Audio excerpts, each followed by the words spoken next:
The story opens on a sunny beach where we see a teenage girl, Isabelle, sunbathing alone. But while she enjoys the summer rays, her family is anxiously searching for her at home.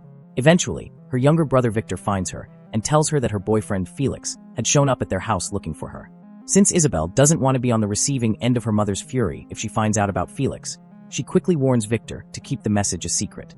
But her plans didn't work when they returned home because her mother already knew about Felix's visit. So, she calls Isabelle out for a talk, and to Isabelle's surprise, her mother doesn't scold her. Instead, she approves of Felix and even suggests inviting him over for dinner. But Isabelle tells her that she is not interested in Felix and that she also considers him below her standards. So, she brushes off the idea. The next day, Isabelle is back at the beach with Victor when Felix walks by and invites her to a party.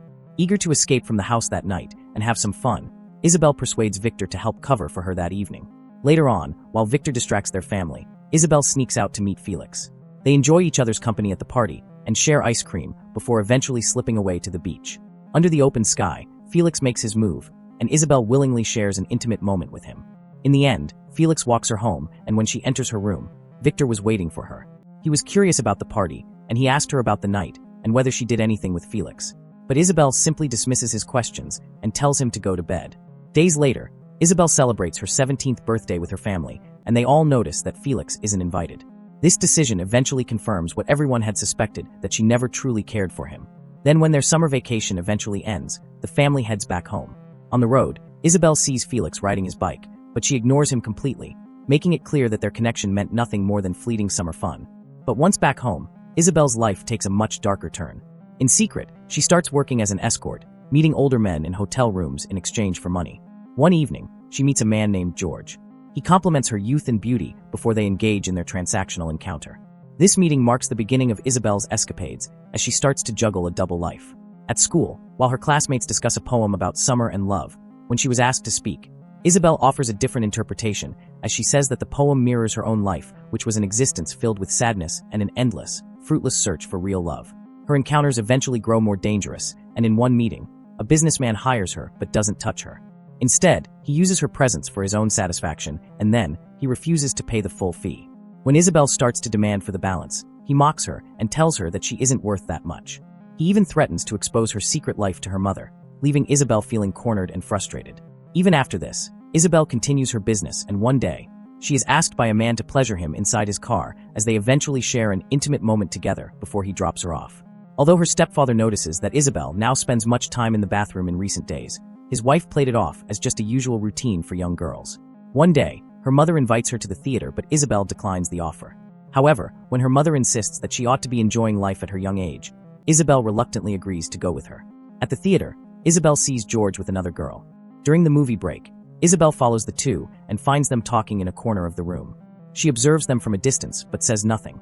Meanwhile, she also sees her own mother flirting with a family friend. As the movie resumed, Isabelle quietly returns to her seat, but soon receives a message from George, proposing that they have another meeting. Their secret encounters become more frequent, with Isabelle growing more attached to him.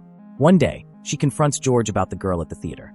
So, he explains that she is his estranged daughter, to whom he had not spoken in years. However, he is now trying to repair their relationship. Despite this revelation, the relationship between him and Isabelle continues. But then one night, everything goes out of control. As Isabelle and George meet as usual for their secret affair, there is tragedy. In the middle of their intimate affair, George suddenly stops breathing, and within seconds, he dies from a heart attack. Isabelle starts to panic when she thinks about her options, and in the end, she decides to escape. She eventually stumbles upon George's belongings, and among them, a bottle of stamina-enhancing pills. That's when it hits her that George didn't just die, but rather, he had overdosed. Although Isabelle escapes, the police start to investigate the case, and soon, their findings lead them straight back to Isabelle. When they dig deeper, they uncover her secret life that even her own mother doesn't know exists. When officers confront her mother, they tell her about their findings and show her photographic evidence showing Isabelle entering hotels with various men. Her mother is crushed and unable to deny the truth staring back at her. Eventually, the police tell her that legally, Isabelle, being a minor, can't be punished as a criminal. Rather, she will be categorized as a victim. But the damage has already been done. The officers then follow the mother back to the house, where they search Isabelle's laptop. What they find leaves no doubt as they see online records of arranged meetings, client details, and stashes of hidden cash. Her mother's world is shattered as she discovers that the daughter she thought she knew has been living a double life, right under her roof. Later that night, when Isabelle returns home, she is met by her mother's rage. Overwhelmed and broken, her mother lashes out at her and demands answers. But Isabelle says nothing as she knows that no explanation will ever be enough. The following day, Isabelle goes to the police station as she's ready to tell them everything. She confesses how the affairs began when she met a man on the street and how he had lured her into the dark, transactional path she couldn't escape from. At first, she was disgusted by what she was doing, but as time passed, she had eventually given in, even going as far as buying a second phone to keep her secrets safe. Although the officer listens to her, in the end, she warns her that if she continues down this road, there may be no way back. However, Isabelle's heart is once again shattered when she arrives home, and her mother tells her that she has decided to donate all the money Isabelle had earned to charity. Isabelle is furious as she believes that it wasn't just money for her. Rather, it was her survival, and it was for her to control. But now, she feels totally stripped of even that, and from then on, she starts to feel even a greater anger towards her mother. Soon after, her mother takes her to therapy, as she hopes to fix what's broken. There, their family problem eventually spills into the open. Her mother insists Isabelle lacked nothing at home, as she tries to paint a picture of a perfect home, but the therapist sees through it.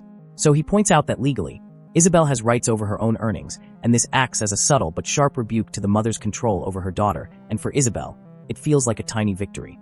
Days later, a family friend asks her to babysit for her, and she quickly agrees, as she is grateful for the time away from home it would offer her. But when the couple returns, and the husband offers to drive her home, his wife quickly steps in. This served as an unspoken judgment, and a quiet reminder that no one has forgotten who Isabelle really is. Back at home, Isabelle talked with her stepfather, as they joked around, and she told him that she is amused by his tired appearance.